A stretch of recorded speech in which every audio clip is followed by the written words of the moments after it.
Olá, muito boa tarde a você.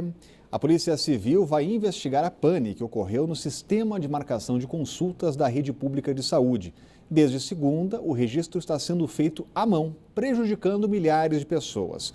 Hoje o sistema voltou em algumas unidades. A Secretaria de Saúde suspeita que houve sabotagem e firmou um acordo com a empresa InterSystems, a mesma responsável pelo programa TrackCare, para recuperar os dados de pacientes.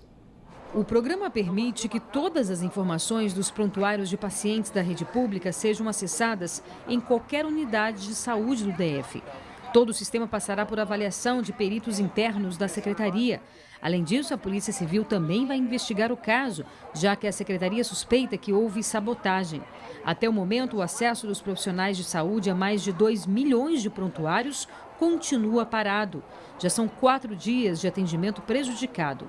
De acordo com a Secretaria de Saúde, um novo contrato de quase 5 milhões de reais com a empresa responsável pelo sistema será formalizado em até 20 dias. A Secretaria quer recuperar os dados de todos os pacientes.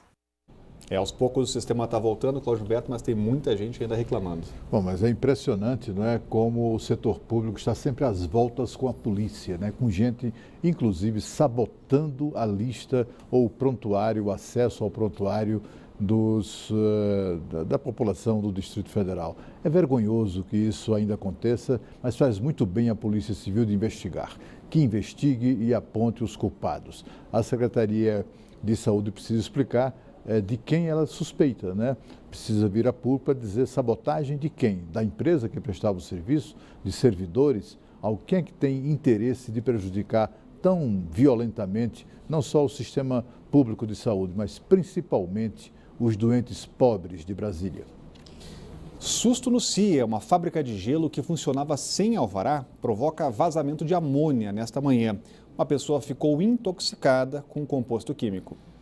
Os funcionários de uma empresa de laminados acionaram o corpo de bombeiros depois que tiveram ardência nos olhos e dificuldade para respirar.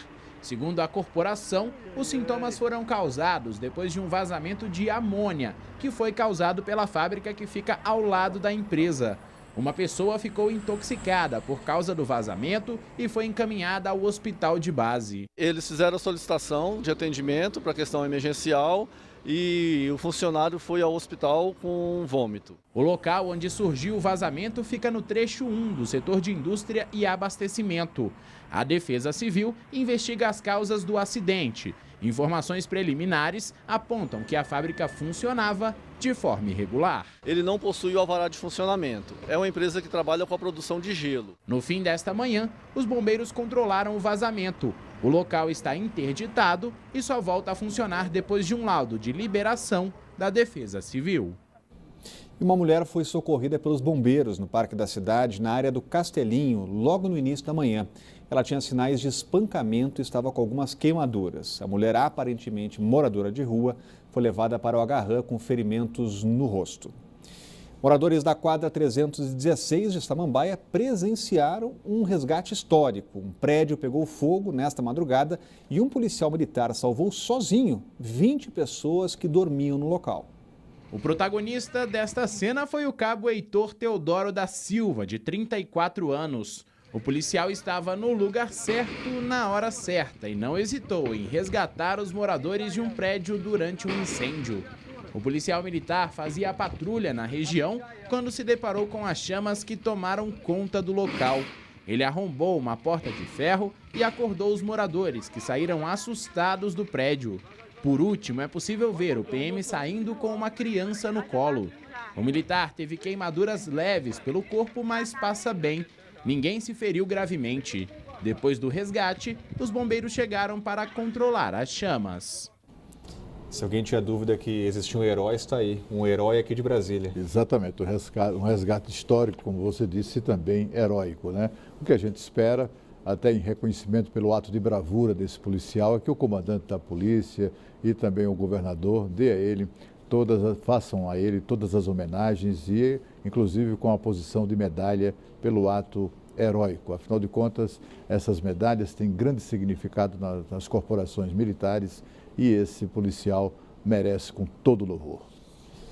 Um menino de 8 anos morreu atropelado ontem à noite na BR-020. De acordo com testemunhas, ele teria atravessado fora da passarela quando foi atingido por um carro. A criança estaria com um amigo da mesma idade. O motorista do carro parou para prestar socorro e foi submetido ao teste do bafômetro, que comprovou que ele não havia bebido. Ele foi levado para a Delegacia de Polícia de Sobradinho para prestar esclarecimentos. E durou mais de 5 horas o depoimento do ex-presidente Lula ao juiz Sérgio Moro. Lula responde por corrupção passiva e lavagem de dinheiro. O ex-presidente disse que não é dono do triplex no Guarujá. O Ministério Público afirma que o imóvel foi destinado a Lula como propina dissimulada. Quem traz os detalhes ao vivo é a Renata Dourado. Boa tarde, Renata, e muitas repercussões desse esperado depoimento. É isso, Rodrigo. Muito boa tarde para você, para o Cláudio Humberto. Uma excelente tarde para todos que estão nos assistindo, que estão nos acompanhando. Então, durante todo esse período aí de mais de 5 horas, o ex-presidente Lula respondeu várias perguntas do juiz Sérgio Moro, do Ministério Público Federal. Logo no começo, o juiz Sérgio Moro fez questão de dizer que não tem nenhuma desavença pessoal com relação ao ex-presidente. Então, a gente lembra que a denúncia foi apresentada pelo Ministério Público Federal e aceita pela Justiça, pelo juiz Sérgio Moro. Denúncia essa de que o ex-presidente Lula teria recebido 3 milhões e 700 mil reais de propina da empreiteira OAS e, em troca, o ex-presidente Lula teria ajudado a empreiteira a fechar negócios com a Petrobras. Então, esse dinheiro teria sido doado, teria sido dado por meio do triplex no Guarujá, que teria sido totalmente reformado para atender a família, e também por meio de transporte e de bens, né, que Lula teria recebido e armazenamento também desses bens.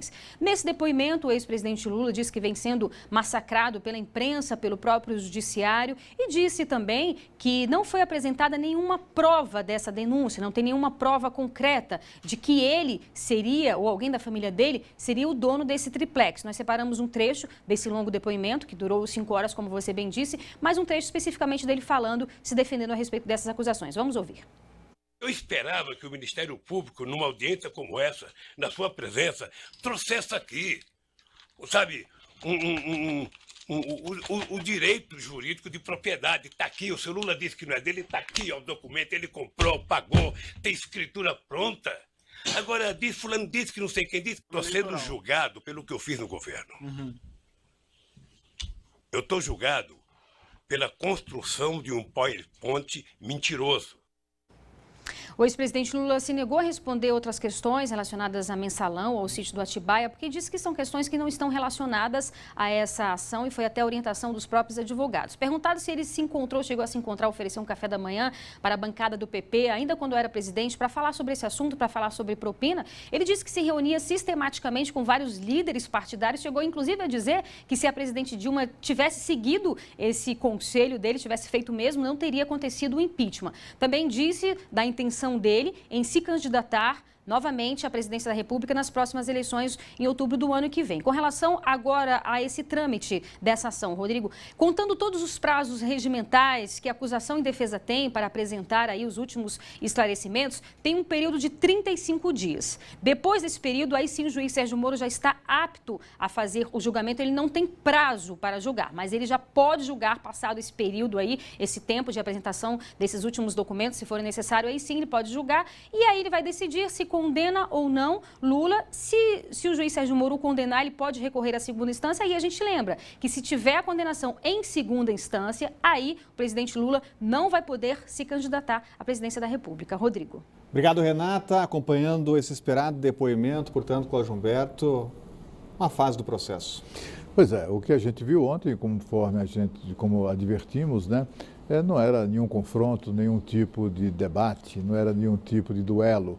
Era um acusado de roubar o país, sendo apresentado à justiça e sendo interrogado pelo juiz, a quem caberá decidir se ele é inocente ou culpado das acusações. Tem sido muito criticada a estratégia adotada pelo ex-presidente de culpar a mulher, a finada mulher, pelas maracutaias que lhe são atribuídas nessa negociata aí do triplex do Guarujá.